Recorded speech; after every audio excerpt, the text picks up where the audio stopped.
Welcome to One on One on God 101. Our guest today is Nelson Thomas from MTV's The Challenge.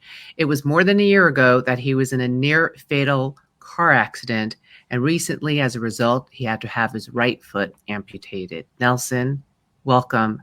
And how are you? Oh man, you see that big smile on my face. Thank you for having me, first of all.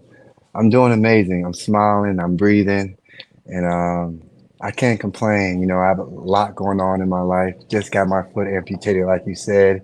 A lot has changed. I've had to adapt, but it's been blessing after blessing. Take us back to March of 2023 when you had your accident. Where were you mentally and spiritually? Did you have God in your life back then? On March 5th of 2023, my life changed forever. I was going to church, I was doing Bible study, but I was on level surface. I didn't really know faith, but within this last year, I really had to lean into faith, and he really had to pull me out that rabbit hole because, a lot of people say there's light at the end of the tunnel, but nobody says how long that tunnel is and how dark it is. And I really felt it. I fell into depression. I fell into anxiety. I fell into drugs. And that day of March 5th, my car caught on fire. At one point, I thought I was dead. I thought I was in hell because when I opened my eyes, all I saw was flames. And all I heard was a distinct voice of a young lady screaming, saying, "Get out the car, get out the car." And when I came to realize that I was still alive, in a burning car trying to make my way out and pull myself out. It was the most scariest moment of my life. I was stuck.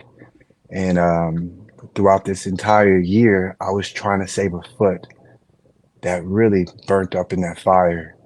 I should have cut that foot off a long time ago.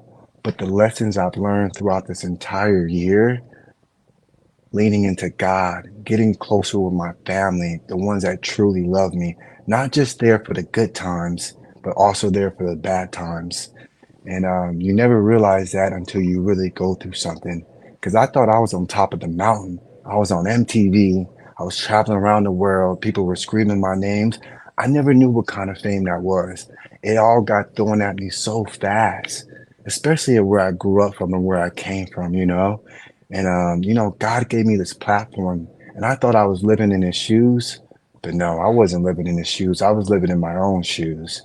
But now, ever since I started Bible study and going to church a lot more and praying a lot more, and there was nights that I was tearing up, screaming in my pillow, and didn't want to be here no more. And I thought I caused so much pain to everyone else. And to look in my mother's eyes, to see the pain in her eyes and see the pain that she was going through, I, I didn't know what I was going to do. I was lost for a long time. Do you think, as a result of this accident, you have found your purpose? And if so, what is your purpose? You know, A lot of people have asked me that. A lot of people ask me, "Hey, Nelson, are you going to go back on this TV show? Are you going to become a Paralympian? What do you want to do with that, my life?" I don't understand what God has in store for me right now, but I know it will unfold later on. But what I do know is that I want to give back. I want to help people. I want to tell people there is light at the end of the tunnel. And throughout my social media and my platform, I want to show them not just the end, but how to get through this tunnel. Because a lot of people don't show that. A lot of people tell you that there's light, but they don't say how to get through the darkness, how you need to not lean into just friends and family. You really need to lean into the faith. And right here, right by my side, right here, this is one thing I keep next to me all the time, that I read all the time. I pray all the time. I tell my loved ones all the time. If my mom's going to the store, I love you, mom. My mom's going to the bathroom, I love you, mom. And we don't tell our loved ones that enough because you never know if today is promised because we're living for today. And that's one thing I learned being in that hospital and being in that hospital bed. You go through a lot, you hear a lot. I heard screams, I heard tears, you know, and it just frightened me. And I was lucky to have family and friends close to me because there's people in that hospital that don't have nobody. And one thing I made a promise to myself when I can get this prosthetic up and going, I'm going to go to the hospital. I'm going to offer, hey, do you want to talk? Do you want to play some cards? Or can I just sit with you? Because sometimes people just want people there, not to say one word. Just having that energy and that light there means everything to somebody. What is your prognosis? What did doctors say? What is the journey ahead of you? So, 2 days ago, I finally got my stitches out. My leg looks very healthy. In about 2 or 3 weeks, I get fitted for a prosthetic. And I've been very blessed and lucky to keep up with my health and my body wise. They said, Nelson, you can be up and running in 2 months. People are usually not up and running in 3 or 6, but the way you've kept up with your health and what you put in your body as fuel, you can tell you're very healthy. So your comeback can be very fast and very strong. But this is a marathon. This ain't no sprint. And I need to realize that. I want to get up and run and jump, but I got to listen to my body and take my time. With every step is very cautious because it could put at 10 steps forward, it can also put you 20 steps backwards, taking the wrong step. And I've realized that.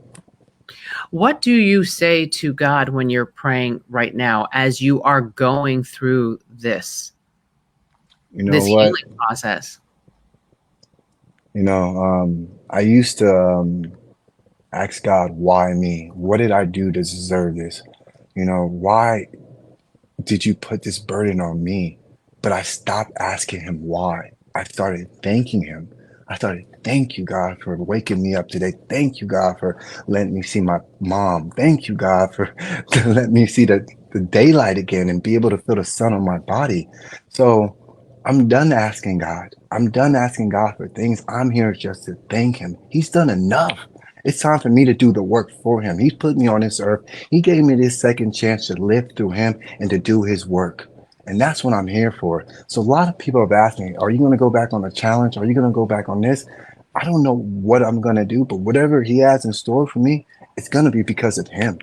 And I'm going to tell everyone to my left, to my right of him, I would not be here if it wasn't for God. And I wouldn't be speaking to you if it wasn't That for him. that is a beautiful testimony, and praise is prayer, and that's what it sounds like the shift has made in your prayer life. And finally, do you have a life verse? Is there any verse in the Bible that speaks to you Oh more man, I think I just told you. I think John 13, I might not understand now, but later on, everything will come to light. And I stand by that. I stand by that because every day I was fighting for my life in my hospital, I did not understand. Every day I was at home that I wanted to pop a pill or I wanted to just not be there or I didn't understand why. And you're not going to understand why. And what's wrong with this generation is that we want things now. We want things right now. But it's not on your time. It's not on your time. You're blessed to have the time to be here. So just be thankful because things will unfold within time. You just got to relax and let him do his work and never, ever give up on him because he's there through the bad and good. 1,000%? Well, God is a God of second chances, and you acknowledge you've gotten yours. And I just wish you many more blessings and Godspeed as you take this second chance and push God's kingdom agenda forward. Um, all day. I got my shield now, baby. I got my shield. I'm not leaving home without it. Trust me. Trust me on that one. Nelson Thomas, thank you. Thank you for having me. You have a blessed day.